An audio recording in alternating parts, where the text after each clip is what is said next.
Good morning. Today I shall teach you the making of a scientist, page number 32 and 33, and how we can make a scientist. It has been described in this lesson, and how Albright became a scientist in this world. You will find the description is very easy and you can understand very easily. So I want that you listen it very carefully.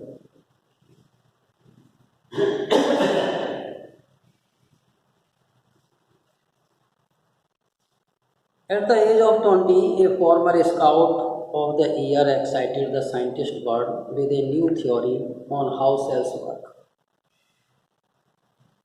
एक 22 वर्षीय पूर्व में scout रहे व्यक्ति ने sales यानी कोशिकाएं कैसे कार्य करती हैं एक नई थ्योरी के साथ वैज्ञानिक दुनिया में उत्तेजना पैदा करी।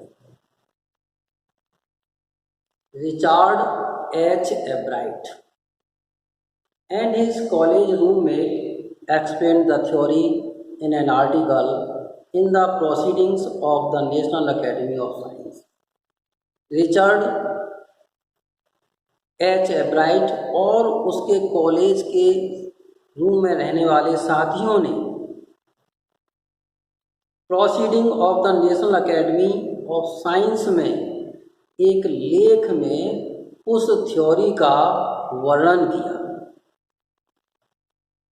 It was the first time this important scientific journal had ever published the work of college students. और यह पहली बार था या पहला समय था कि जब इस महत्वपूर्ण वैज्ञानिक पत्रिका में कॉलेज के विद्यार्थियों के कार्य को छापा गया। यह पहली बार था। In sports that would be like making big leagues at the age of 15 and hitting a home run your first time at bat, और खेलों में जो 15 वर्ष की अवस्था में बेसबॉल के स्थान पर पहुंच जाते थे या बेसबॉल जैसी इस स्थिति में पहली बार बैटिंग करते हुए पहुंच जाते थे, उसी प्रकार एब्राइट का हुआ। For Richard Albright, it was the first in a long string of achievements in science.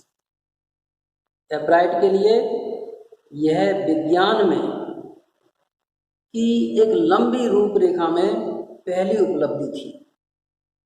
And other fields और दूसरे क्षेत्रों में भी। And it all started with butterflies. और यह उसकी खोज बटरफ्लाइज के साथ प्रारंभ हुई, यानी तितलियों के साथ प्रारंभ। एन ओनली चाइल्ड, एक बच्चे के रूप में, Ebright grew up north of Reading Pennsylvania, यानी पेनिनसिल्वानिया में एक बच्चे के रूप में उत्तर में पढ़ते हुए वह बड़ा हुआ, यानी उत्तर दिशा में। There was not much I could do there, he said, वह कहता था कि वहाँ मैं अधिक नहीं कर सकता था। I certainly could not play football and baseball with a team of one, और मैं निश्चित रूप से किसी भी एक टीम के साथ बेसबॉल या फुटबॉल नहीं खेल सकता। But there was one thing, परंतु एक बात थी, आई कुड डू, जिसे मैं कर सकता था, कलेक्ट थिंग्स, वस्तुओं को इकट्ठा कर सकता था। सो ही डिड, ऐसा इसलिए उसने ऐसा ही किया। एंड डिड ही एवर, और उसे हमेशा के लिए वो करता रहा। बिगनिंग, शुरुआत में, इन किंडरगार्टन में एब्राइट collected butterflies with the same determination, एब्राइट ने ठीक उसी दृढ़ इरादे के साथ तितलियों का एकत्रीकरण किया। That has marked all his activities, जिससे उसके पूरे क्रियाकलाप चिन्हित हुए। He also collected rocks, fossils and coins, उसने चट्टानों के टुकड़े, जीवाश्मों के टुकड़े एंड कॉइन्स और सिक्के भी इकट्ठे किए। He became an eager astronomer too, और वह एक उत्सुक खगोल शास्त्री भी बन गया, यानी तारों की तरफ देखने वाला। Sometimes stars gazing on light, कभी कभी वह पूरी रात भर तारों की तरफ देखता रहता था। From the first he had a driving curiosity along with a bright mind, और पहली बार में ही वह अपने तेज दिमाग के साथ, जिज्ञासा के साथ आगे बढ़ता था। He also had a mother who encouraged his interest in learning. उसकी एक ऐसी माँ भी थी जो उसके सीखने में उसकी रुचि को बढ़ाती थी, एनकरेज करती थी, उसे उत्साहित करती थी। She took him on trips, वह उसे छोटी यात्राओं पे ले जाती थी। Bought him telescope, microscope, cameras, और उसके लिए वह टेलीस्कोप्स, माइक्रोस्कोप और कैमरे भी खरीदती थी। माउंटेनिंग मटेरियल्स, पर्वतों पर चढ़ने वाला सामान भी खरीदती थी। एंड अदर इक्विपमेंट, और दूसरे भी साजो सामान। And help him in many other ways, और कई तरीकों से उसकी मदद करती थी। अब वो कह रही है आगे, I was his only companion until he started school, his mother said. उसकी माँ ने कहा कि मैं उसकी साथी थी जब तक कि उसने स्कूल में जाना प्रारंभ नहीं किया। आफ्टर दैट, उसके पश्चात, I would bring home friends for him, मैं उसके लिए यांत्रिक खिलौने लाकर, जो कि मित्र के रूप में लाया करती थी। बट एट नाइट, परंतु रात्रि में, we just did things together, हम ऐसी बातों को रात में साथ साथ बैठकर किया करते। Richie was my whole life after his father died, और रिची ही मेरा पूरा जीवन था उसके पिता की मृत्यु के पश्चात। When Richie was in third grade, जब रिची थर्ड ग्रेड में था तो उसकी पिता की मृत्यु के पश्चात वही मेरा जीवन था। उसकी माँ इस बात को बताती है, यानी थर्ड ग्रेड में था तो उसके पिताजी खत्म हो गए। She and her son spent almost every evening at the dining room table, वह और उसका पुत्र डाइनिंग रूम की टेबल पर प्रत्येक शाम को लगभग व्यतीत करते थे, यानी बिताते थे। If he did not have things to do, यदि उसके पास करने के लिए कोई कार्य नहीं होता था, I found work for him, तो उसकी माँ कहती कि मैं उसके लिए कार्य ढूंढ लेती थी। नॉट फिजिकल वर्क, यानी शारीरिक कार्य नहीं, बट लर्निंग थिंग्स, यानी सीखने वाली बातों का, जैसे या सीखने वाली चीज़ों का। हिज मदर सेड, उसकी माँ ने बताया। ही लाइक्ड इट, वह इसे करना ही पसंद करता था, ऐसी चीज़ों को। ही वांटेड टू लर्न, और सीखना ही पसंद, यानी वह सीखना भी चाहता था। एंड लर्न ही डाइज, वो ही डिड, और सीखना उसने जारी रखा।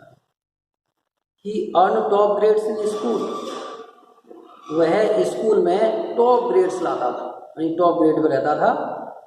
On everyday things he was just like every other kid, his mother say. उसकी माँ कहती थी प्रत्येक दिन की भांति वह दूसरे अन्य जो बच्चे होते हैं उनकी भांति वह रहता था। By the time he was in second grade, और उस समय जब वह सेकंड ग्रेड में था, एब्राइट had collected all 25 species of butterflies found around his home town, यानी एब्राइट ने अपने कस्बे के चारों ओर पाई जाने वाली सभी 25 प्रकार की तितलियों की प्रजातियों को इकट्ठा कर लिया था जब वो सेकंड ग्रेड में था। और नीचे उन तितलियों के वर्णन दे रखे हैं कि इतनी कैसे कैसे उसने तितलियाँ इकट्ठी की, 25 नेम्स दे रखे हैं। After name you can see that probably have been the end of my butterflies collecting, he said. वह बोला संभवतः वह मेरा तितलियों का एकत्रीकरण करने का अंत हो गया होता। But then my mother got me a children books called the travels of monarch tenth, परंतु तभी मेरी माँ एक ट्रेवल्स ऑफ मोनार्क टेंथ नाम की एक बच्चों की किताब मेरे लिए लेकर आई। The book which told how monarch butterflies migrate to Central America इस बुक में बताया गया था कि मोनार्क तितलियां सेंट्रल अमेरिका में कैसे पलायन करती हैं, एक स्थान से दूसरे स्थान पर कैसे जाती हैं, open the world of science to the eager younger collector.